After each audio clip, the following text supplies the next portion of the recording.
in this lesson we're going to look at the low double. I mean, really when I refer to low and high, we can also talk about different ways to finish. But the low double is an easy way to start because it doesn't require any lifting or any great posture or any great degree of athleticism. So the main points are here. One, first of all, I'll talk about the shoot, meaning getting there, and then we'll talk about the second part, which is the actual finish and dumping him down, because there's various ways to finish. The simplest of both of those are, one, the shoot. This time I want my lead leg, and I'm having David square up in a neutral stance, which is a good way to start because he's standing on this line here on the mat.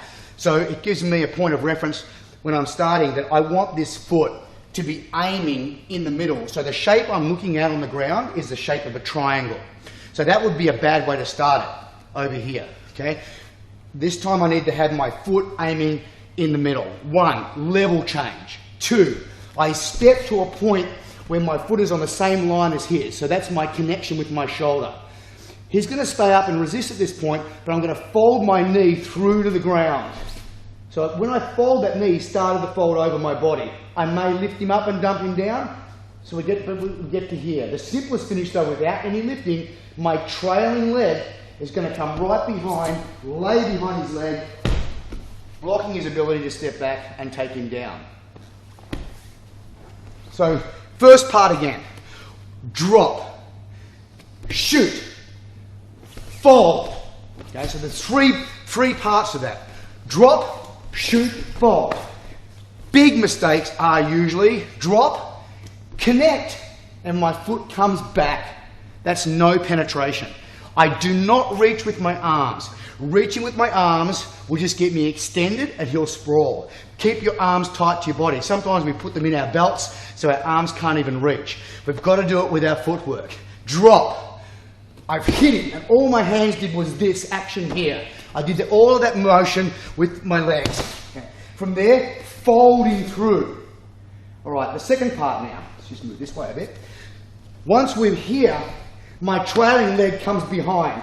It does not step, and that's our natural inclination because we're so hardwired that when one foot moves forward, we put the bottom of it on the ground. In this case, we can't do that because if I do that, he can step around it and survive it. I need to lay it completely behind his leg on the floor like that. So it's totally trapped, and then we drive him down. So to do that, it's a great way to start this drill like this. I start on my left knee, on my trailing leg, and I just bring it through and rock. Bring it through and rock. Bring it through and rock. Now if we do that first, then it becomes a lot easier. So I've hit the shot, here I am, trailing leg, bring it through. My foot did not hit the ground at all. It looks easy, but it does take a little bit of training. So that's really important.